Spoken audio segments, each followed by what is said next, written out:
जनता सड़कों पर आकर एहतजाज कर रही है क्योंकि उनको लग रहा है कि ये इमारत बन चुकी है, हमारा दिल नहीं है। चाहे CAA का प्रोटेस्ट हो, चाहे किसानों का प्रोटेस्ट हो, चाहे शेड्यूल कास्ट के रिजर्वेशन का मसला हो। कितना डिप्रीविएशन है सर, कितना डिप्रीविएशन है? 92% डिप्रीविएशन है।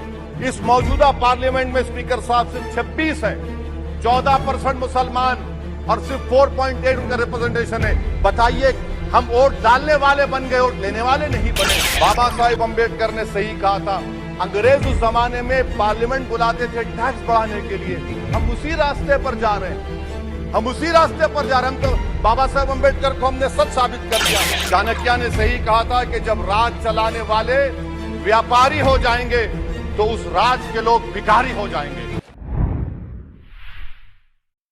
जी, श्री असदुद्दीन ओवैसी जी। बहुत शुक्रिया सर, आपने मुझे आज एक तारीखी बहस पर बोलने का मौका दिया। मोहतरम जनाब, इस ऐवान के 75 साल के पार्लियामानी सफर की तकमील पर हम बहस कर रहे हैं। मैं सबसे पहले अपनी जानिब से खराज अकीदत पेश करना चाहूंगा मौलाना हिफ्जुर रहमान साहब को, जो पहली और दूसरी पार्लियामेंट के मेंबर थे, मेरे कायद सालार मिल्लत सलाहुद्दीन ओवैसी को, सुलेमान सेठ साहब को और मौलाना बनातवाला साहब को। जनाब मोहतरम, इस ऐवान की नाकामियों का भी जिक्र हमको करना जरूरी है। 75 साल का तारीखी सफर इस ऐवान ने मुकम्मल किया। ये ऐवान एक इमारत नहीं है मेरी नजर में, ये ऐवान इस वतन अजीज का एक दिल है, जो बाहर जो गरीब और मजलूम अवाम की तकलीफ को महसूस करे, इसीलिए मैं इसको दिल कहता हूं।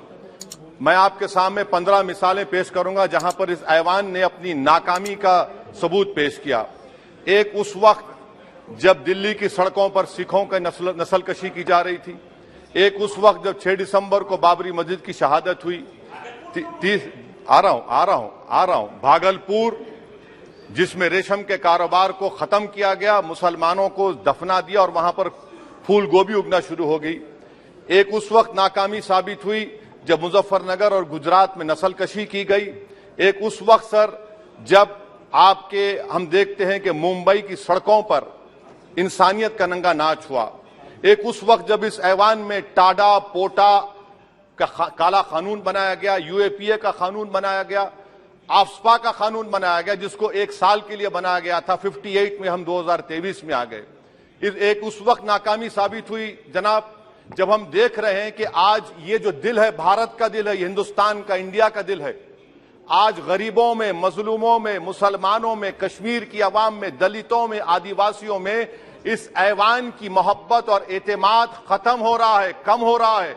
इसीलिए जनता सड़कों पर आकर एहतजाज कर रही है क्योंकि उनको लग रहा है कि ये इमारत बन चुकी है, हमारा दिल नहीं है। चाहे CAA का प्रोटेस्ट हो, चाहे किसानों का प्रोटेस्ट हो, चाहे शेड्यूल कास्ट के रिजर्वेशन का मसला हो।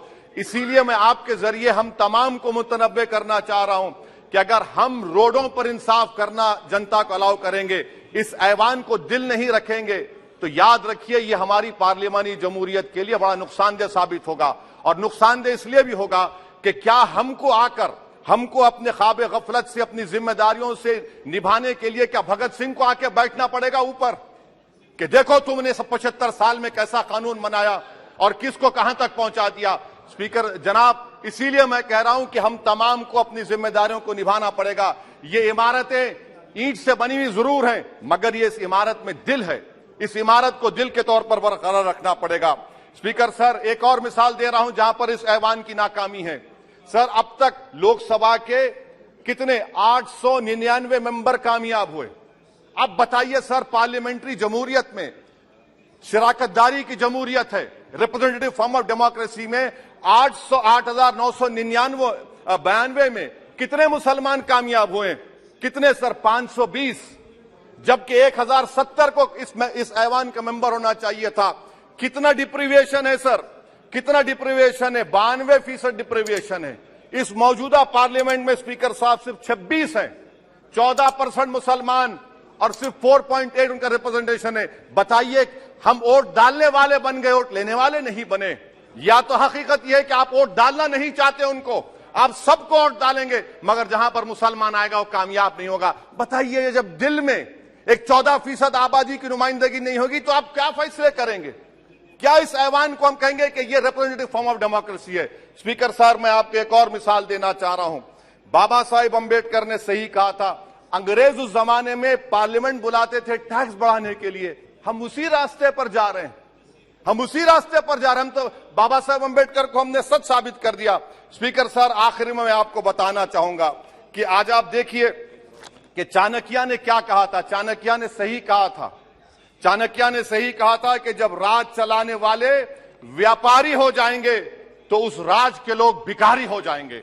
आज ये वक्त आ चुका है सर, आज ये वक्त आ चुका है कि क्या first pass the post system इस देश के लिए सही है या फिर हम प्रोपोर्शनल फॉर्म ऑफ रिप्रेजेंटेशन को फॉलो करेंगे।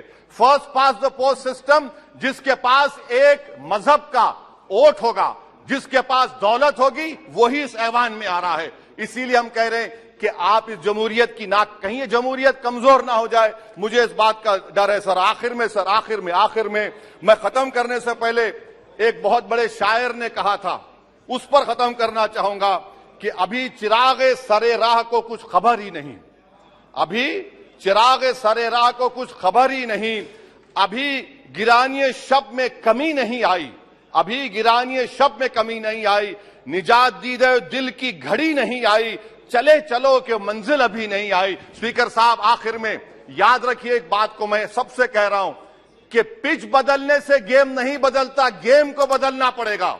आप पिच बदल रहे हैं, वरना याद रखिए जब तक हम अपने जमहूरी उसूलों पर, रूल ऑफ लॉ पर, संविधान पर अटूट अमल नहीं करेंगे, वरना याद रखिए कहीं नई इमारत भी हिटलर की राइक्सटैग की इमारत ना साबित हो जाए। बहुत बहुत शुक्रिया सर।